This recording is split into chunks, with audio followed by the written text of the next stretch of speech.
विजापुर नाम के गांव में सुधा नाम की औरत रहा करती थी। उसको दो बेटे थे, आनंद और सुमित।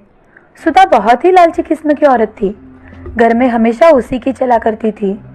अगर घर में कोई उसकी बात टालता तो सुधा काली का रूप धारण कर लेती थी। कुछ दिनों बाद आनंद ने सिया नाम की लड़की से शादी कर ली।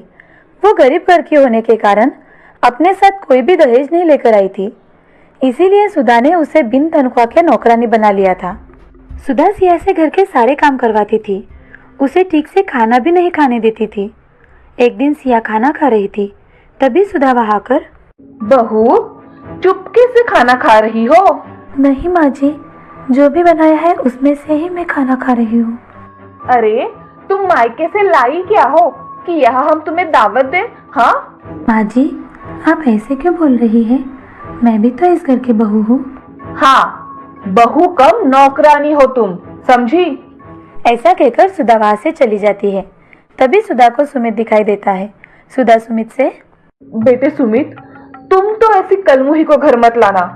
मैं तुम्हारी शादी एक अमीर लड़की से कर दूंगी, ठीक है ना? अरे माँ, तुम्हें जो ठीक लगे वो करो, मुझे मत बताओ, मैं ऑफिस जा रहा हूँ। ठीक है बेटा। ऐसा कहकर सुमित वहां से चला जाता है। यह सब बातें सिया सुन लेती है। उसे बहुत ही बुरा लगता है। फिर भी सिया चुपचाप से काम किया करती थी। सुधा के कहे अनुसार सुमित की शादी धनवान सेठ की लड़की प्रिया से कर दी गई। दोनों की शादी बड़े धूमधाम से हुई। उस शादी में कपड़े, गहने, घर की वस्तुएं तथा सोने भी दहेज में मिला था।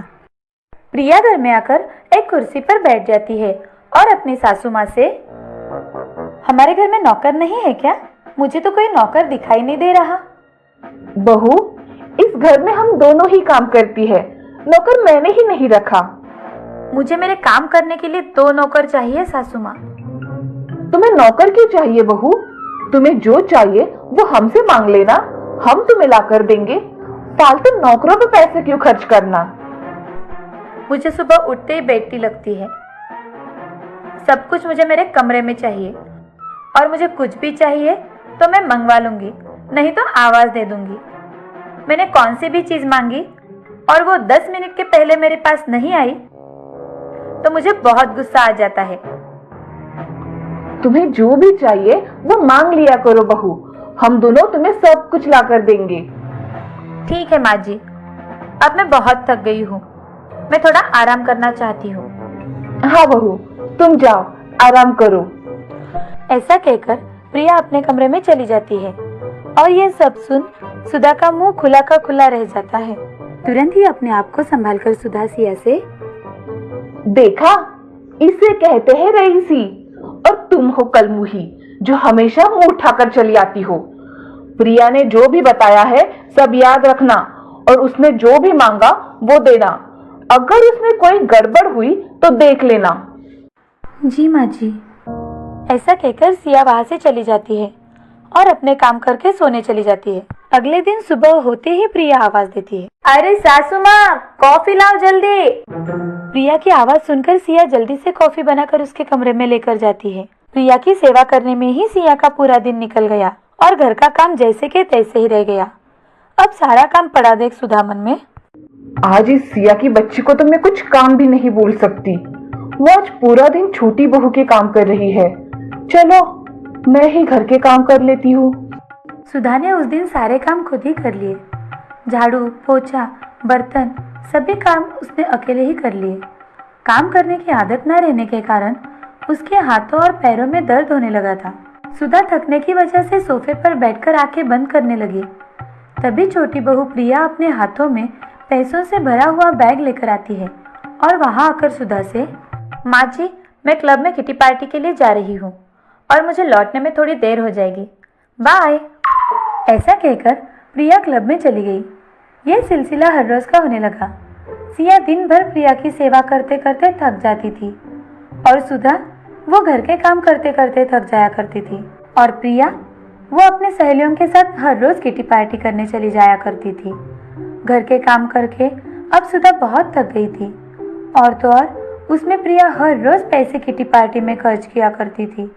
ये देख सुधा अपने बेटे सुमित से, सुमित, जरा इधर तो आना। हाँ माँ, तुमने मुझे बुलाया? हाँ बेटे, आओ यहाँ बैठो। क्या बात है माँ? अरे बेटा, प्रिया हर रोज किटी पार्टी में जाकर पैसे खर्च करती है। मैं और सिया काम करके थक जाते हैं। तुम ही प्रिया को कुछ समझाओ ना। माँ, तुम्ही ने तो उसे सर पे चढ़ा के रखा था कि धनवान की लड़की है, उसने जो कुछ मांगा वो तुमने उसे दिया, और तो और बेचारी भाभी को भी उसकी सेवा में लगा दिया। अगर मैंने उसे अभी कुछ कहा तो वो बोलेगी मैंने ढेर सारा दहेज देकर तुम्हें खरीदा है। मैं उसे कुछ नहीं कह सकता माँ, आप औरतें आपस में संभाल लो। ऐसा कहकर सुमित वहां से चला जाता है। यह सुन सुधा चुप हो जाती है। कुछ दिनों के बाद सुधा का फोन कंटिन्यू बजने लगा। तभी सुधा ने फोन उठाकर, हेलो। क्या आप घर में काम करती है? सुधा ने गुस्से से अपना फोन कट किया। तभी उसका फोन फिर से बजा। सुधा ने फोन उठाया। हेलो। आपको फिश करी बनानी आती है क्या? आप कौन हो? और मैं काम वाली नहीं हूँ, समझी? मुझे फेसबुक पर आपका नंबर दिखा, इसीलिए मैंने कॉल किया। तुम्हें किसने दिया मेरा नंबर? हाँ, प्रिया मैडम ने हमें ये नंबर दिया है। तुम फोन रखो, मैं किसी के यहाँ काम नहीं करती। तभी गुस्से में सुधा प्रिया से, प्रिया, प्रिया कहाँ हो? क्या हुआ माँ जी, आपने आवाज दी? बहू, मेरे मोबाइल पर सुबह से अननोन नंबर से फोन आ रहे हैं। और काम करती हो क्या? फिश बनाती हो क्या? ऐसे कुछ वो औरतें बोल रही थी।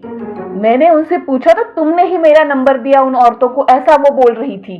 अरे हाँ माँ जी, मैंने ही आपकी पोस्ट फेसबुक पर डाली थी। किसी को इतनी काम करने वाली अच्छी सास चाहिए तो कॉल करे, और लोगों ने आपके नंबर पर कॉल करके पूछा होगा, है ना माँ जी? वैसे भी मुझे क्लब के लिए थोड़े पैसे कम पड़ रहे थे, इसलिए मैंने आपकी पोस्ट दे दी। मैं कहीं नहीं जाने वाली, समझी? और मैं काम वाली नहीं हूँ। माँ जी, इस पोस्ट से हमें बहुत पैसे मिलेंगे, और जो भी कस्टमर हमें अच्छे पैसे देंगे उससे हमें डील फाइनल करनी है। बहू, तुम क्या कह रही हो? तुम्हें समझ में आ रहा है? अपनी सास को बेचोगी क्या? अरे माँ जी, मैं हस्बैंड फॉर सेल भी लगाने वाली हूँ। जो भी अच्छी डील होगी उसका हमें ही तो फायदा मिलेगा, और आप जैसी दयालु सास किसी को कहाँ मिलेगी। मैं कहीं नहीं जा रही, और तुम तुम्हारा देखो और मैं मेरा देखती हूँ, समझी? ऐसा कहकर सुधा रसोई घर में चली जाती है। उसे उसकी गलती का एहसास हो गया था। किचन में सिया वहां खाना पका रही थी। ये देख सुधा सिया से, सिया बहू, मुझसे बहुत बड़ी गलती हो गई। मैंने तुम्हें पहचाना नहीं।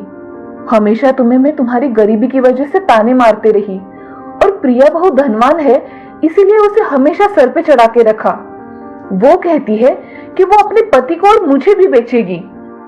मैंने तुम्हें जो सताया उसके लिए मुझे माफ कर दो बेटी। माँ जी, आप मुझसे माफी मत मांगिए, आप मुझसे बड़ी हैं। मैंने आपको कब का माफ कर दिया है माँ जी। बहू, तुम्हारा मन कितना अच्छा है, तुमने मुझे सच में माफ कर दिया। हाँ माँ जी। तभी प्रिया वहां आ जाती है, और प्रिया अपनी सास से, माँ जी, आप में बदलाव आया इसलिए तो हम सबने मिलकर ये नाटक किया। आप हमेशा दीदी गरीब घर की लड़की है ऐसा कहकर उनका अपमान करती रही है। ये सुन दीदी बहुत दुखी हुआ करती थी। आपको इसका एहसास हो इसीलिए हमने ऐसा किया। वास्तव में मैं हर रोज किटी पार्टी के लिए नहीं जाती थी, मैं काम करने हर रोज ऑफिस जाया करती थी। आज से मैं अपनी बहुओं को अपनी पलकों पर बिठा कर रखूंगी। यहाँ आओ बहू। ऐसा कहकर दोनों बहुएं सुधा के गले लग जाती है। अब पूरा परिवार खुशी खुशी जीवन व्यतीत करने लगा।